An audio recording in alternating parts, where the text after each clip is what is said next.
The morning fog still hung over the streets of Pacific Palisades as Detective Sarah Martinez parked her car in front of the imposing estate on Sycamore Lane. It was one of those March mornings in Los Angeles when the city hovers between winter and spring, indecisive and moody. The neighborhood exuded affluence from every pore: neatly trimmed hedges, immaculate facades, luxury cars in the driveways. This was where people who had made it, who sat at the top of the social pyramid, lived. The house in front of her was an architectural masterpiece of glass and concrete, modern and cool, overlooking the Pacific Ocean. Detective Martinez had seen many houses in her 15 years with the Los Angeles Police Department, but this one exuded a special kind of perfection that always made her feel uneasy. Too perfect, too controlled, as if something dark lurked behind the immaculate facade. She got out of her car and was immediately greeted by a uniformed colleague. Officer Rodriguez looked tired, the night shift written all over his face. "Detective," he greeted her curtly, "forensics is already on site. The husband is waiting in the living room. He hasn't made a statement yet, insists on speaking only with you." Martinez nodded and followed him through the neatly manicured front yard. The front door was open, and behind it she could hear voices, the clicking of cameras, and a bustle of activity. But first, she was interested in the man sitting in the living room waiting for her. Robert Hartman was in his mid-50s, but he looked like someone who had bought his youth through expensive treatments and rigorous exercise. Grey temples lent him dignity, a face with hard features that radiated power and control. He wore a perfectly fitting suit, even though it was only a little after 7 in the morning. His hands rested calmly on his knees, too calm for a man whose wife had died a few hours earlier. "Mr. Hartman," Martinez began, sitting down across from him, "my sincere condolences. I know this is a terrible time for you, but I need to ask you a few questions." Robert Hartman looked at her, and there was something in his eyes that Martinez couldn't quite place. Grief? Anger? Or was it relief? "She wasn't here," he said firmly. "My wife wasn't in our house when it happened. She was in that apartment in Venice Beach. With him." Martinez took notes. "With whom exactly, Mr. Hartman?" "With that Indian guy. That Arjun." The word came out of his mouth like poison. "A nobody. An employee at the hospital where my wife works." "Worked." He corrected himself, but his voice remained firm, almost mechanical. The story Robert Hartman told over the next 2 hours was one of betrayal, deception, and shattered trust. His wife, Dr. Katerina Hartman, had been one of the most renowned neurosurgeons in the city. At 31, she was already chief physician in the neurology department at St. Vincent Medical Center, published in the most important medical journals, celebrated for her groundbreaking surgical techniques. "We got married 4 years ago," Robert said.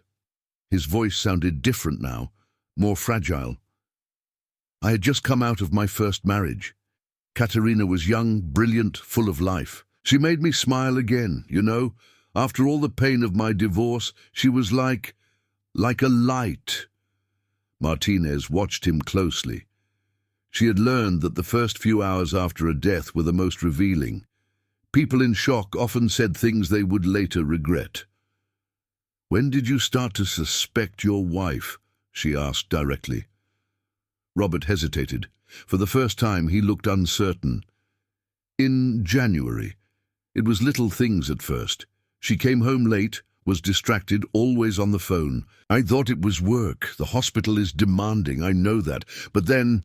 He stood up and walked to the window, his back to her.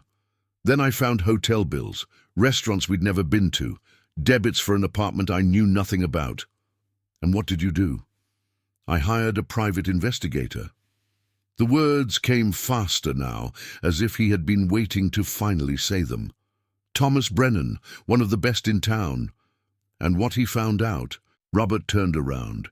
And now Martinez saw the anger in his eyes, the raw, unfiltered anger of a betrayed man. She'd been having an affair for months with this Indian guy, a lowly administrative assistant, 5 years younger than her.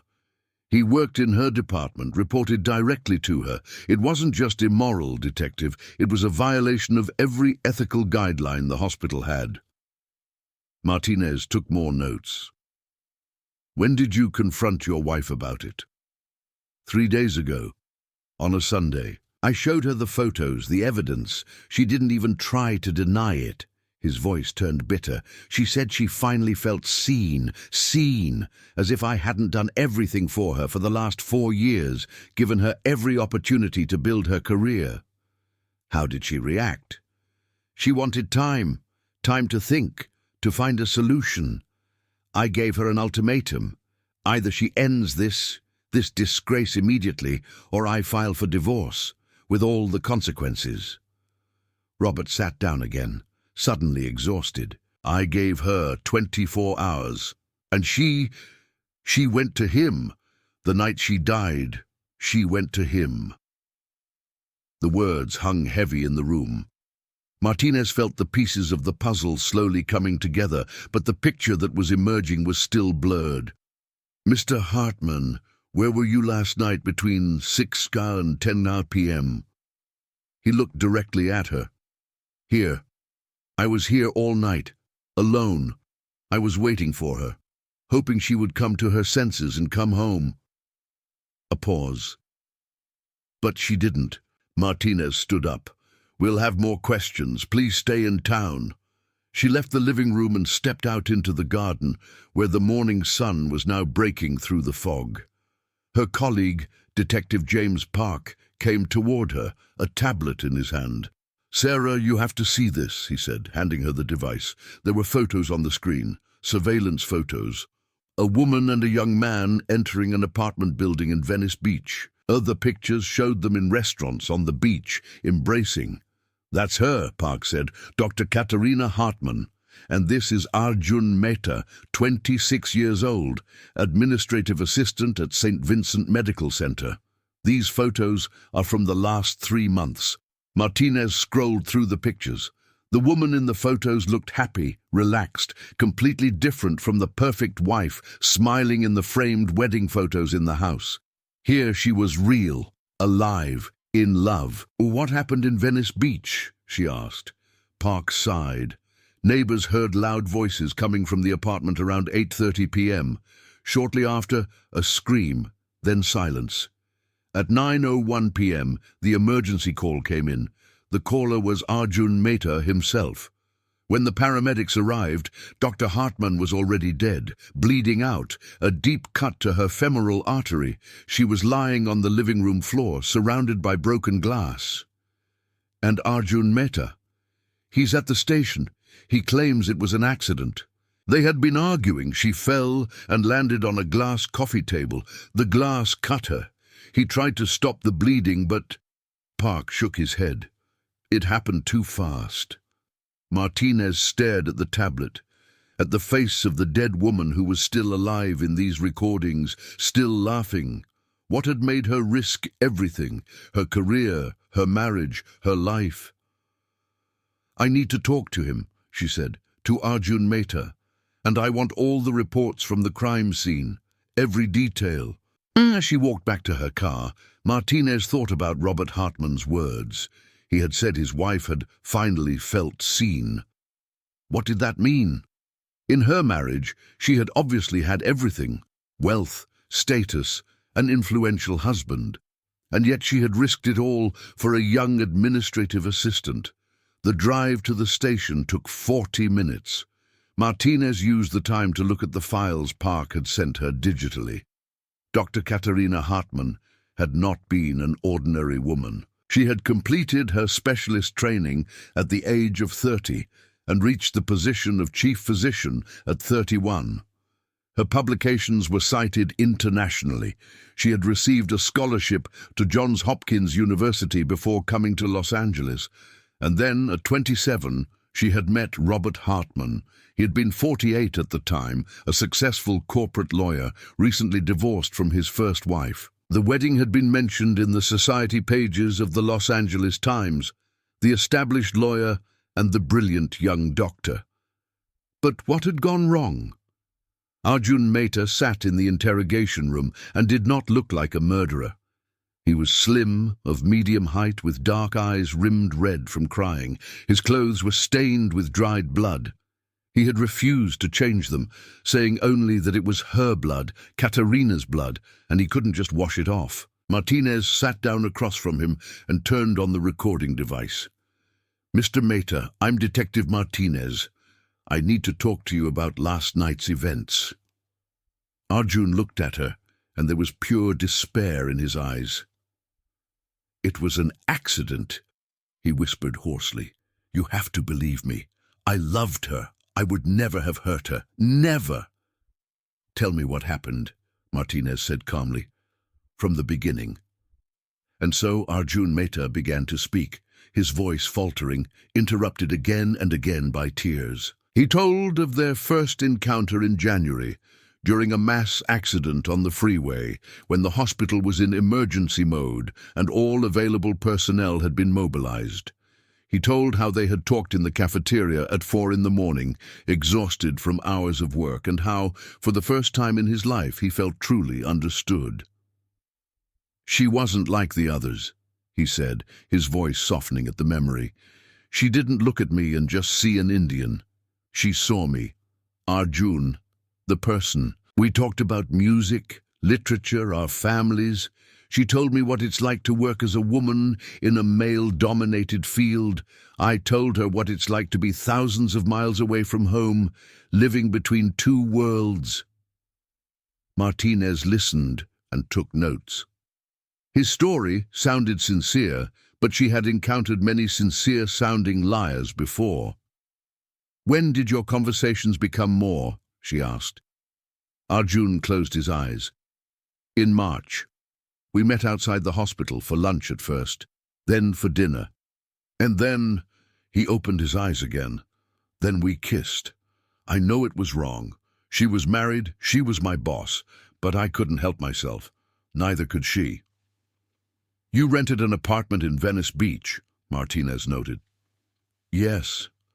We needed a place where we could be ourselves, where no one knew us, where we weren't the chief physician and the administrative assistant, just Katerina and Arjun." His voice broke. "It was our refuge. And last night? What happened last night?" Arjun took a deep breath, as if to gather his courage. "Her husband found out everything. He confronted her with evidence, threatened to have me deported, threatened to ruin us both. Katerina decided that we couldn't see each other anymore. She wanted to save her career, protect my future. She came to the apartment yesterday for the last time to end it." "But you didn't want it to end." "No," he admitted. "I wanted to fight. I wanted us to find a solution together. But she had already made up her mind. She said it was impossible. Her husband was too powerful, the consequences too great." Tears ran down his face. "We argued. I begged her to stay, to fight, not to give up. She got angry, said I didn't understand what was at stake. She wanted to leave. I tried to stop her, not physically, just... I touched her arm, wanted to ask her to stay. She broke free, stumbled back, fell against the coffee table. His hands were shaking now. The glass exploded, shards everywhere. She was lying there, and there was so much blood, so much blood. I tried to press on the wound, called 911, screamed for them to send help. But her heart, every beat, pumped more blood out. She looked at me, and her eyes told me she knew that it was too late." The silence in the room was oppressive. Martinez looked at Arjun and tried to discern the truth. Was he a murderer, telling a convincing story, or a desperate man who had lost the woman he loved in a tragic accident? "Her last words," Arjun said suddenly, his voice little more than a whisper. "Her last words were, 'I'm sorry. Not for me, for everything, for the lies, for the pain, for the broken lives.' And then she was gone. Martinez turned off the recording device. She had heard enough for the moment. Forensics would have to confirm whether his version matched the evidence. But one thing was clear: this was not a simple case. It was a tragedy born of passion, control, and desperate decisions. As she left the interrogation room, Detective Park was waiting for her in the hallway. "The results from the crime scene are in," he said. "Blood spatter patterns are consistent with his report. No signs of a struggle except for the broken table. Her injury was severe, the artery severed. Even if the paramedics had been there immediately, they probably couldn't have saved her." Martinez nodded slowly. "And the hospital? What are they saying?" "I spoke to the director of personnel. They had already received an anonymous complaint about the relationship 2 days ago, with photos. The ethics committee had launched an investigation. Both Dr. Hartman and Arjun Mehta were under observation." "Who filed the complaint?" Park hesitated. "It's not officially confirmed, but the email came from a disposable account. The IT department is tracing it back, but—" He looked at Martinez. "There are rumors that Robert Hartman has connections to the hospital board, large donations, personal relationships." Martinez understood. Robert Hartman hadn't just confronted his wife, he had threatened her entire existence, her career, her integrity. He had backed her into a corner from which there was no escape. "We need to dig deeper," she said, "into Robert Hartman's finances, his connections, his movements in the last few days. And we need to find out more about the marriage. What was really going on between him and Katerina?" As Martinez drove home that evening, she couldn't get the image out of her head. A brilliant woman, dead on a living room floor, surrounded by broken glass and blood. A young man who loved her, who might now spend his life in prison. And a husband standing in the shadows, his hands clean, but whose role in this tragedy was not yet fully understood. The perfect facade of Pacific Palisades had cracked, and behind it lay a story of love, betrayal, and deadly consequences that was only now slowly coming to light. The smell of disinfectant and coffee mingled in the cafeteria of St. Vincent Medical Center. It was shortly after 4 in the morning, and the neon lights cast a cold, sterile light on the few people who were still awake. Katerina Hartman sat alone at a table in the corner, a cup of black coffee in front of her, staring into space. 16 hours of surgery were behind her, 3 traumatic brain injuries from a serious traffic accident on Interstate 405. 2 patients would survive. 1 was still in intensive care, his fate uncertain. Her hands, which had worked for hours with microscopic precision, were now trembling slightly from exhaustion and adrenaline. She heard footsteps and looked up. A young man was approaching her table, also with a coffee cup in his hand. He looked tired, his shirt wrinkled, his tie long since discarded. "Excuse me," he said with a slight accent that betrayed his origins. "I didn't mean to disturb you, but you're Dr. Hartman, right? From neurology?" Katerina nodded wearily. "And you are?" "Arjun Mehta.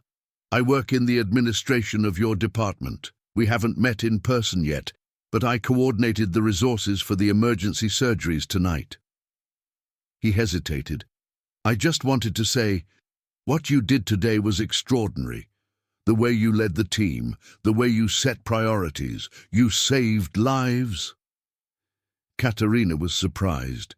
In her world, such recognition was rarely expressed, especially not by someone from administration. "Thank you," she said, pointing to the chair opposite her. "Sit down. No one should be alone after a night like this." Arjun smiled and sat down. "You're right. I haven't been here long, only since October. Nights like this, they're new to me too." "From India?" Katerina asked, more to break the silence than out of genuine interest. "Mumbai. I did my master's in healthcare administration at UCLA. This is my first real position in an American hospital."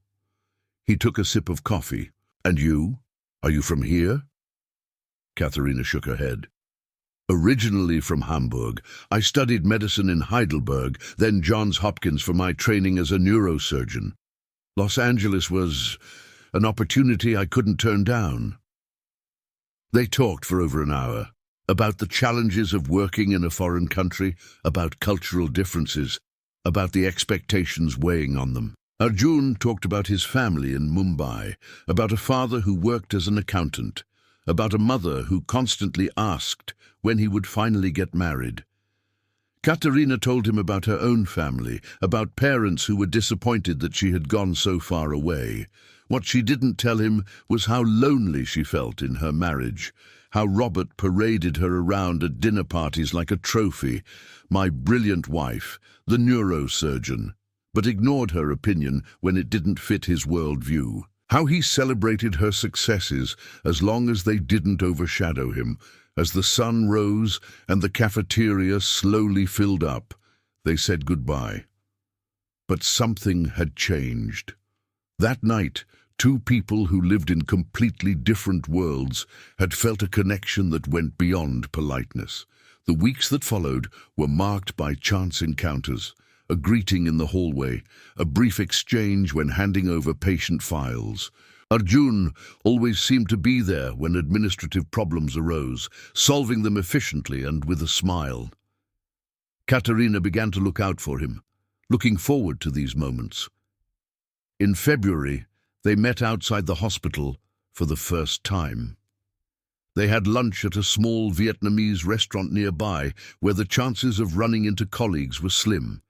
They talked about literature, both loved Gabriel Garcia Marquez, about music, about their dreams and fears. Sometimes I feel like an imposter, Katharina confessed that day, as if I were just playing a role, the successful doctor, the perfect wife, the competent chief physician. But who am I really? I've forgotten. Arjun looked at her with an understanding she hadn't felt in years. I understand that. In Mumbai, I was supposed to be the obedient son. Here, I'm supposed to be the hard-working immigrant who is grateful for every opportunity. But what I really want, what I really feel, no one seems to care about that. I care, Katharina said quietly, and at that moment they both knew they had crossed a line. The first kiss came 3 weeks later, at the end of February, in the restaurant parking lot.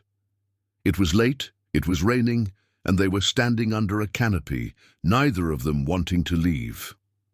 Arjun had told her about a poem his grandmother had read to him as a child, about two souls who search for and find each other across 1,000 lifetimes. Do you believe in something like that? He had asked. In fate? In connections that are stronger than reason? Katharina hadn't answered. Instead, she leaned toward him and kissed him. Gently at first, then with a desperation that surprised even her. When they pulled apart, they were both breathless. This is wrong, she whispered. I'm married. You work for me. This is wrong in every way. I know, Arjun replied, but it feels more right than anything I've ever experienced. The apartment in Venice Beach had been Arjun's idea, a small studio apartment not far from the beach, with large windows and the sound of waves in the background. He had paid for it out of his own pocket, not wanting Katharina to take any financial risks. This is our place, he said, when he gave her the key for the first time. There's no Robert here, no hospital administration, no expectations, just us. And for a few months, it was paradise. They met 3, sometimes 4 times a week. Katharina invented overtime, emergencies, conferences. The lies came out of her mouth with frightening ease. In the apartment, they cooked together, listened to music, talked about everything and nothing. Arjun read her poems, first in Hindi, then he translated them into English. Katharina told him about operations, about the small miracles and great tragedies of her profession. But reality could not be shut out forever. In May, Robert began to ask questions. Where did the hotel bill come from? Why so much overtime? Katharina felt the noose tightening around her neck, but she couldn't stop. Every hour with Arjun felt like breathing after a long dive. What she didn't know was that Robert had already started having her watched. Private investigator Thomas Brennan had been following her for weeks, photographing every encounter, documenting every meeting. The evidence was piling up, accurate and relentless. When Katerina came home that Sunday morning in June after a pretend jog, Robert was sitting at the kitchen table. In front of him was a folder, and in that folder was the end of her world as she knew it. "Sit down, Katerina," he said in an ice-cold voice. "We need to talk." The folder lay between them like a bomb waiting to explode. Katerina looked at it, then at Robert, whose face was a mask of coldness and anger. Her sports clothes clung to her body, not from the sweat of jogging, but from the sudden panic that gripped her. "Open it," Robert said, his voice frighteningly calm. With trembling hands, Katerina opened the folder. The first photo hit her like a blow. It was her and Arjun entering the apartment building in Venice Beach. His arm was protectively around her shoulders. She was laughing. The date, April 15th. She leafed through more photos. A restaurant in Santa Monica, a walk on the beach at sunset, a kiss in the parking lot. Each picture was dated, time-stamped, precisely documented like a medical record. "Since when?" she asked tonelessly. "Since May. I had my suspicions, so I sought certainty." Robert stood up and went to the window. 3 months, Katerina. For 3 months I had to watch my wife fool around with a lowly employee. The word hit her harder than the photos. "It's not like that," she began, but her voice failed her. Robert turned around, and now she saw the unfiltered anger in his eyes. "Not like that. Then what is it? Love?" He laughed bitterly. "You love a 26-year-old Indian guy who earns just enough to afford his shabby shared apartment in Culver City? A nobody?" "He's not a nobody," Katerina said, and there was a strength in her voice that surprised even her. "He sees me. He understands me. Something you haven't done in years." "I see you." Robert's voice grew louder. "I gave you everything. This house, your status in society, connections that advanced your career. And this is how you thank me." "I'm not a possession, Robert. I'm a human being." A human being who broke her marriage, who violated every ethical guideline by having an affair with a subordinate. He picked up another document on the table. "Do you know what this is?" "A copy of the email that will be sent to the Ethics Committee at St. Vincent Medical Center tomorrow. With all the photos, all the evidence." Katerina's heart skipped a beat. "You wouldn't—" "Oh, I would, and I will, unless—" He paused, savoring her fear. "Unless you end this charade immediately. You never see him again. He gets transferred or finds a new job, and we start couples therapy. And if not, then I'll file for divorce, publicly, with all this evidence. Your reputation will be destroyed. The hospital will have to fire you, if only because of the ethical violations. And your little friend," Robert smiled coldly. "His visa is tied to his job. No job, no residence permit. He'll be deported, back to India, to his family, who will then find out about his dirty affair with a married woman." Katerina felt the air leave her lungs. Robert had planned every move, thought through every consequence. He had cornered her, leaving her with no way out. "You give me 24 hours, Robert said. "By this time tomorrow, I want to hear your decision. Either you end it and we save what can be saved, or I destroy you both."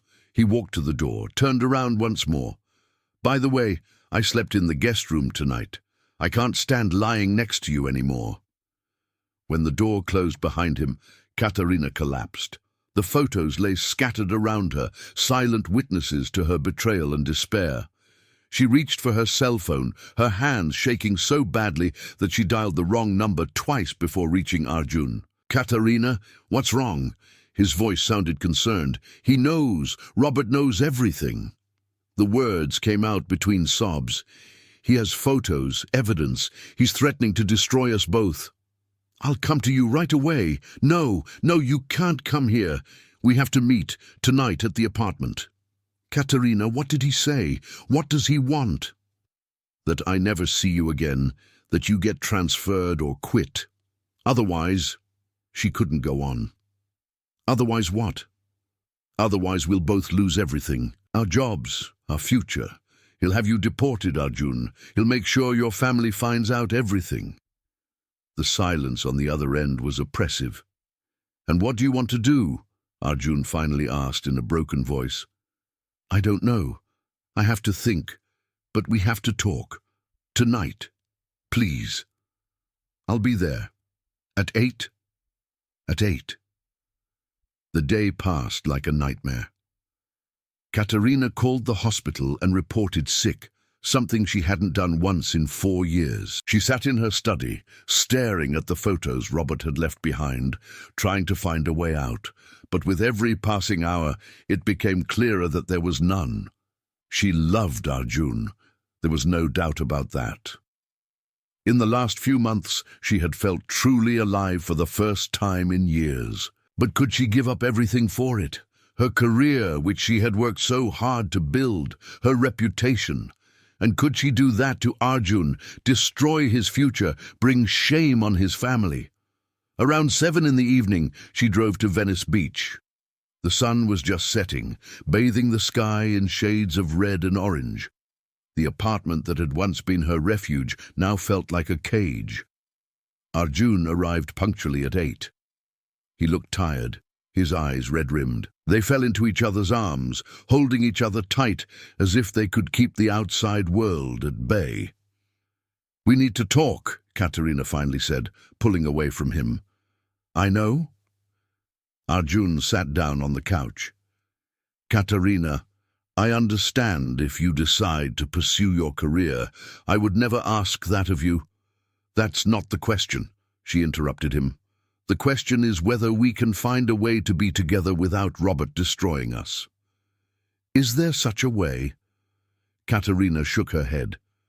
I've been thinking about it all day. Robert holds all the cards. He has the evidence. He has the connections. He has the power.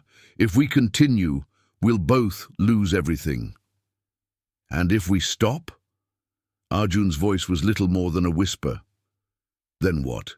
You go back to him, pretend nothing happened. And me, I'm supposed to just pretend I never knew you. I don't know, Arjun.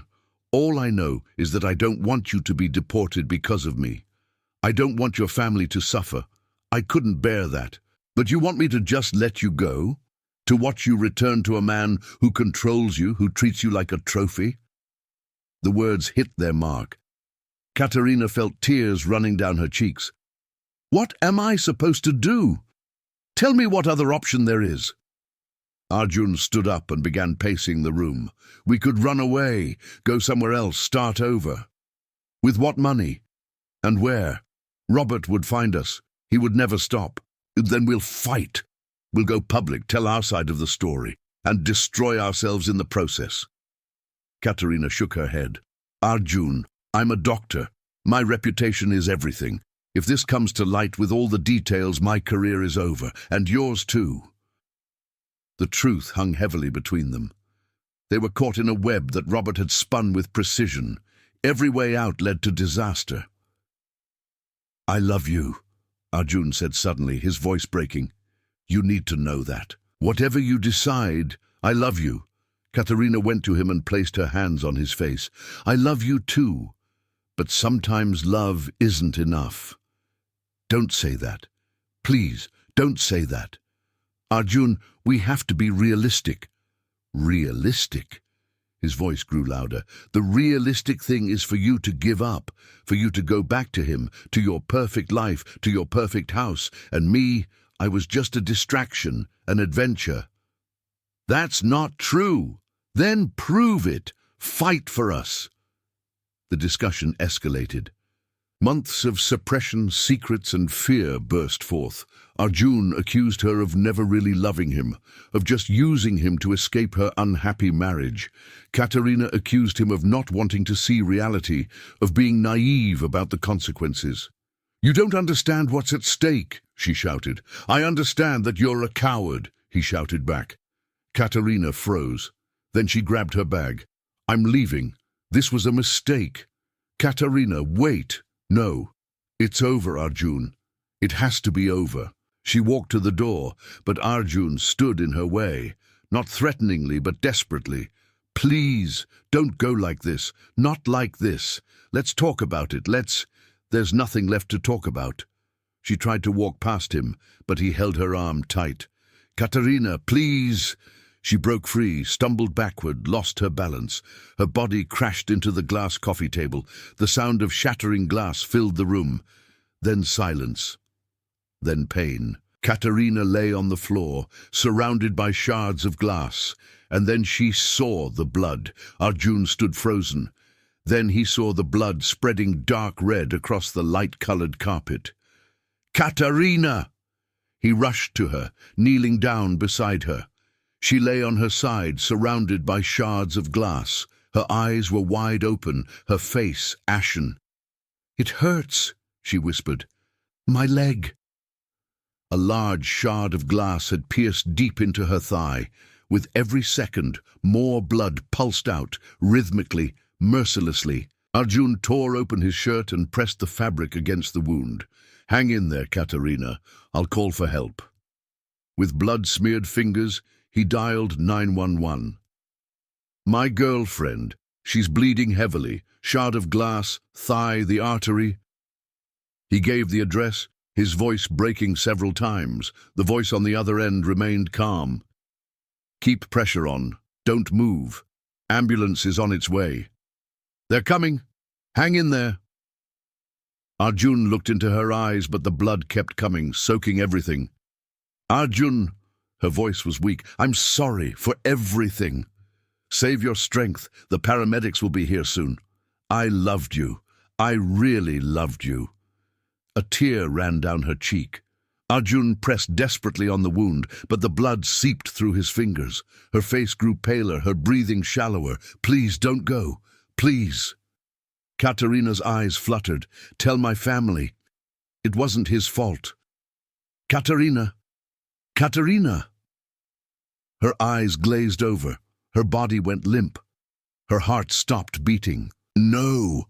Arjun's cry echoed through the apartment. He tried chest compressions, pressing down on her chest, counting mechanically. But it was too late. She had lost too much blood. The paramedics found him bent over her, whispering, "Please, come back." They worked, administering oxygen, compressions. But their looks said it all. Time? 21:40.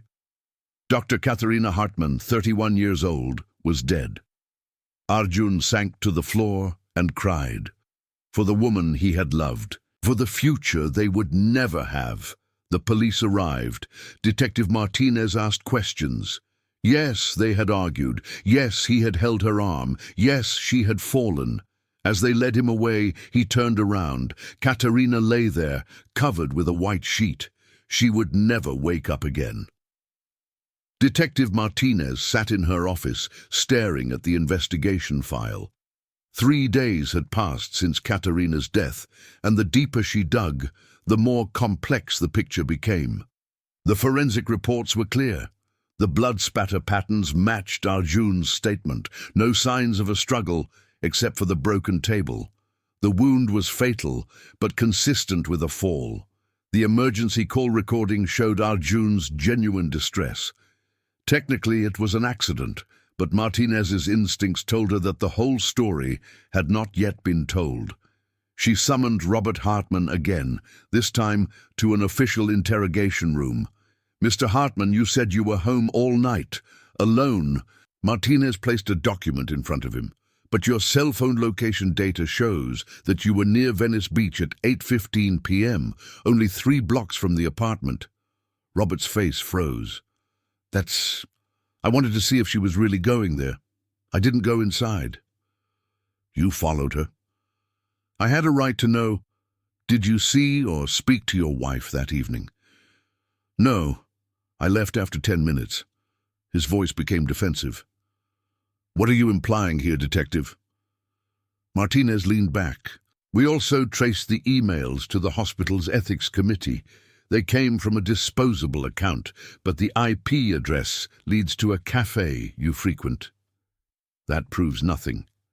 It proves that you systematically worked to destroy her life. The surveillance, the threats, the anonymous report. Martinez's voice hardened. You pushed your wife into a corner. She cheated on me, Robert exploded. She betrayed our marriage. And for that, she had to die. The words hung heavy in the room. Robert breathed heavily, his hands clenched into fists. I didn't kill her. It was that Indian guy. Martinez studied him. No, you didn't pull the trigger, but you loaded the gun. You pushed her to the edge until there was no way out. That's absurd. I wanted to save my marriage. Did you really, or did you want to maintain control? Martinez pulled out more documents. We spoke to Katerina's colleagues, to her friends. A picture is emerging, Mr. Hartman, of a woman who felt trapped in her own marriage, of a man who treated her like a trophy. A colleague said Katerina told her she felt like a bird in a golden cage, beautiful to look at, but without freedom. Robert was silent, but there was something dangerous in his eyes. Martinez closed the file. Arjun Mehta will be charged with manslaughter. But you, Mr. Hartman, you will have to live with the guilt that your control, your pride, your revenge contributed to the death of a brilliant woman. Am I under arrest? No. You haven't broken any laws. Not technically. Martinez stood up. But morally, you are just as guilty as he is. After Robert left, Martinez sat in silence for a long time.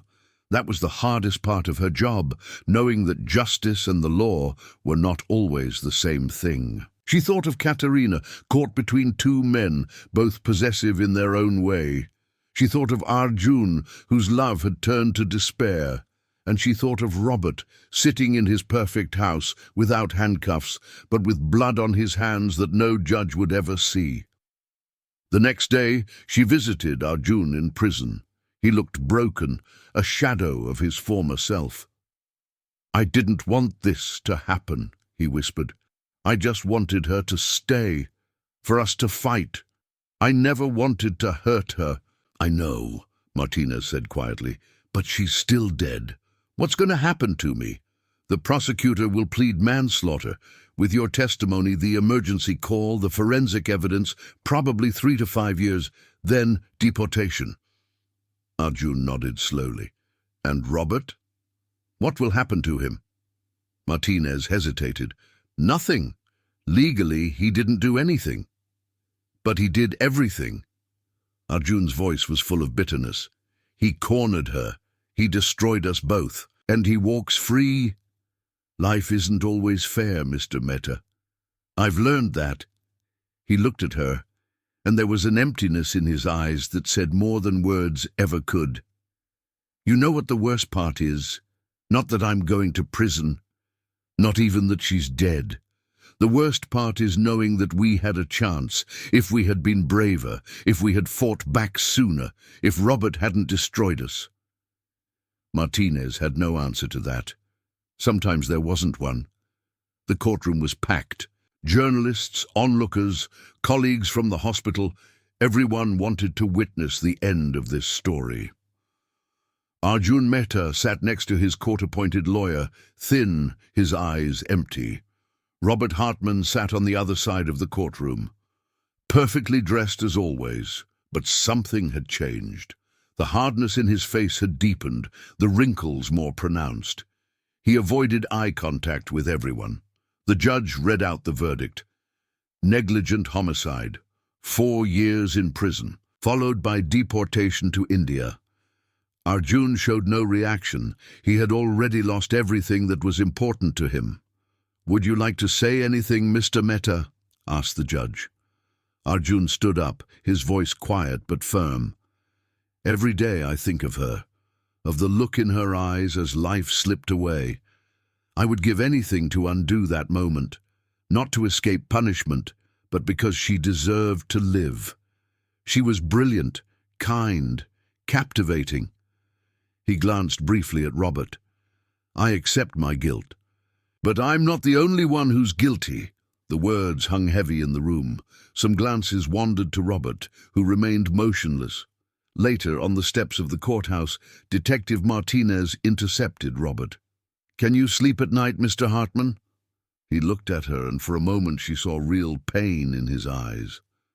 "Every day I ask myself what would have happened if I had reacted differently, if I had fought to hold her instead of controlling her."